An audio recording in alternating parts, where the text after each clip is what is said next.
ঈশ্বর এই সুন্দর পৃথিবী আমাদের জন্য সৃষ্টি করেছেন, আমরা যেন ভালোভাবে বেঁচে থাকতে পারি। তিনি আমাদের জন্য আলো দিয়েছেন যেন সব কিছু পরিষ্কারভাবে দেখতে পাই। রাত সৃষ্টি করেছেন, মানুষ ও সমগ্র সৃষ্টি যেন বিশ্রাম করতে পারে। প্রাণ ভরে নিঃশ্বাস নেবার জন্য বাতাস দিয়েছেন। এক কথায় প্রকৃতির জন্য আমরা মানুষ বেঁচে আছি, মানে মানুষের জীবন প্রকৃতির উপর নির্ভরশীল। কি তাই তো বন্ধুরা? ঠিক বললাম তো? কি করতেছিস? বিরক্ত করিস কেন? ছাড়।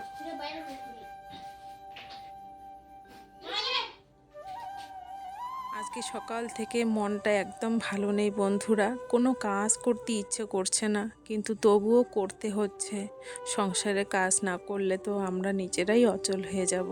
তাই সমস্ত কাজ কোনোভাবে সারলাম, সেরে ঠাকুর ঘরে আসলাম। আজকে কয়েকদিন থেকে তো ঠাকুর পূজা দিতে পারি না। আর ঘরটার কি অবস্থা বন্ধুরা, পুরো ভেঙে ঠেঙে যাচ্ছে জানো তো। প্রচণ্ড নোংরা হয়েছে, ভাবলাম যে স্নান করে আগে ঠাকুর ঘরেই ঢুকি। তা ঝাড় ঠাড় দিয়ে নিলাম, দিয়ে নিয়ে জানো আমার বরের মালের ঘরে প্রচুর মাল এসেছে গতকালকে। তো পুরো ঘর ভর্তি। এখন যে এক্সট্রা জিনিসপত্র ছিল মানে ঠাকুরের, সেগুলো কিছু নিয়ে আসা হয়েছে এই ঘরে। তো খুব মানে অসুবিধাও হচ্ছে ঘরটাতে। দেখো কত ভাঙা, চারিদিকে শুধু ঠাকুর ঘরটা ভেঙেই যাচ্ছে। আমাদের শোয়ার ঘরগুলো তবু ভালো আছে, আর বারান্দা ঠারান্দা তো সব দেখেছো তোমরা, পুরো ভাঙা। তা আমার না খুব শখ জানো ঠাকুর ঘরটা যদি আমার সুন্দর থাকে। শুভ দুপুর আমার প্রিয় বন্ধুরা, কুচবিহার জেলার ছোট্ট একটা গ্রাম থেকে আমি পিঙ্কি, আর আমার ব্লগ চ্যানেলে তোমাদের অনেক অনেক ভালোবাসা আর স্বাগত জানাই।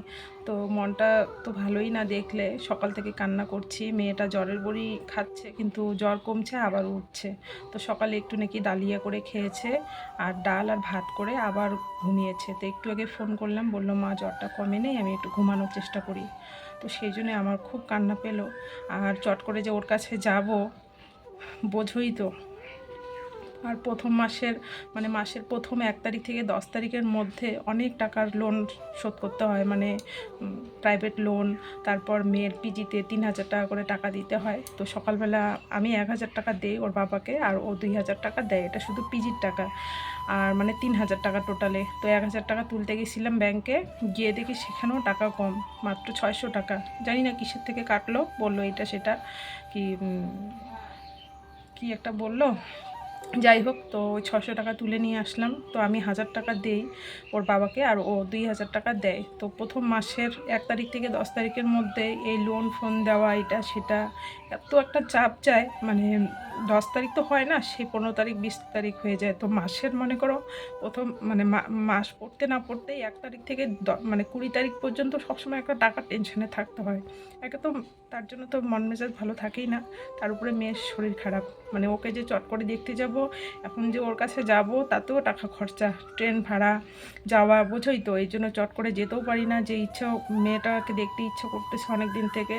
আজকে ও নেই বাড়িতে 3 মাস যাবৎ। ফেব্রুয়ারির 8 তারিখে গেছিলো, আর আজকে হচ্ছে মে মাসের 9 তারিখ।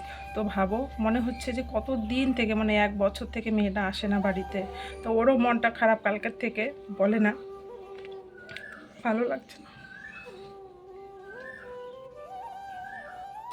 তো দেখো আজকে কয়েকদিন পরে ঠাকুর ঘরে ঢুকলাম, দেখো ঠাকুর ঘরের কী অবস্থা। এমনি তো ঠাকুর ঘরটা ভাঙা, তার মধ্যে আরও প্রচুর নোংরা হয়ে গেছে। তো এখন এই যে ঝাড়ু দিলাম, এখন বাসনগুলো ধুয়ে, বাসন ধুয়ে ঘর মুছে ঠাকুর পূজা দেবো।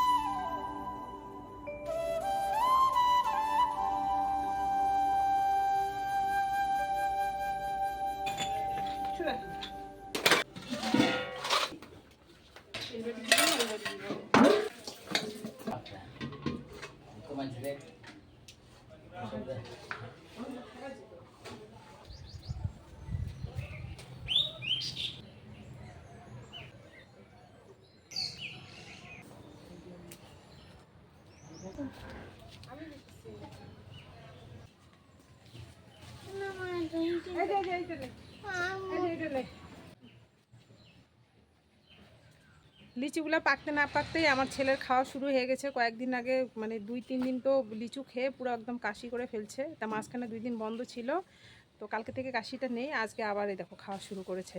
আর এইবারে লিচুগুলো সব একদম মানে হাত দিয়ে পাড়া যায়। তো এখনও আমি খাই নেই, ও খাচ্ছে। আর এখানে দেখো দুব্বা তুললাম, কালকে বৃহস্পতিবার ছিল, কালকে তো পূজা দেই নেই, তো 1 সপ্তাহ পার হয়ে গেল। তো দুব্বাগুলো নষ্ট হয়ে গেছে, তো ঘটের দুব্বাগুলো তুলে ফেলছি, তো এগুলো আজকে দেবো। আর এখন বর্ষার সিজন, এখন তো অনেক রকম ফুল ফোটে। তা আজকে কেন যেন খুব শখ হলো হলুদ আর সাদা দিয়েই ঠাকুর ঘরের আসনটা আমি সাজাবো। তাই দেখো কত সুন্দর করে সাজিয়েছি। প্রণাম করো। আর এখন দেখো আমরা কোথায় আসলাম, এখন রাত্রি বাজে ওই যে ওইখানে 9:30। আরেকটা ঠাকুর আছে, এখানে আসো, এখানে মাসান বাবাকে প্রণাম করো। যাও।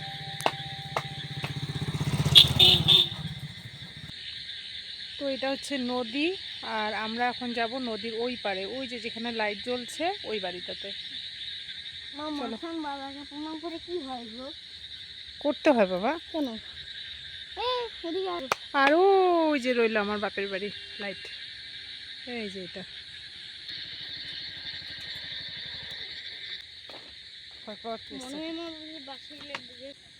আমরা এখানে স্নান করতাম জানো, এখানে এসে স্নান করতাম। এলে পড়ে না তো?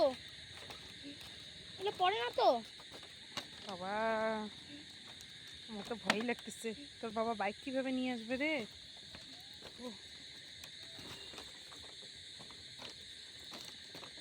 বাবা গো, বলছি বাবা গো, আমার তো ভয় লাগতেছে না। তো বন্ধুরা, এখন আমরা আসলাম শ্রাদ্ধ বাড়িতে। 11 দিনের এক বৈষ্ণবের শ্রাদ্ধ, মানে বৈষ্ণব মারা গেছে। তো তিনি আবার আমার পিসা হয়, আমার বাবার বাড়ির কাছেই। তো তোমাদের তো দেখাইলাম যে আমার বাবার বাড়ি এখানেই। তো বাবা বাঁশের পুলটা দিয়ে আসলাম, সেই ভয় লাগলো। তো ওর বাবাকে একটু ফোন করে দেই, ওর বাবা তো আমাদের নামিয়ে একটা দোকানে গেছে কালেকশন করতে। তো ওর বাবাকে একটু ফোন করে দেই যাতে সাবধানে আসে। ভীষণ ভয় লাগে। আগে তো আমি ছোটোবেলায় বাঁশের পুল দিয়ে হেঁটে আসতেই পারতাম না, এখন তবু তো বড় হয়েছি, এখন অতটা ভয় লাগে না, কিন্তু ছেলে ভীষণ ভয় পাচ্ছিল, ওকে সাবধানে নিয়ে আসলাম। এই পিসা মারা যাওয়ার আগে কয়েকদিন আগের থেকে আমার বর বলছিল যে এই পিসাকে দিয়ে কীর্তন দেওয়া হবে। এর আগেও আমাদের বাড়িতে অনেক কয়বার কীর্তন দিয়েছে, তোমরা আমার ব্লগে দেখতে পারবে। আমার বাবার বাড়িতেও কীর্তন দিত। তো এই পিসা এত ভালো মানুষ ছিল, মা ছাড়া উনি কথাই বলতো না কারোর সাথে। তো ওনার এটা বাড়িতেই আশ্রম, আর ওই আশ্রমের পাশেই মানে বাড়ির পাশে ওনাকে কিন্তু সমাধি করা হয়েছে। গোসাই যারা তাদের এইভাবেই সমাধি করে। তো পিসামশাইয়ের এখানে প্রণাম করে ভিডিওটা এখানেই শেষ করছি বন্ধুরা।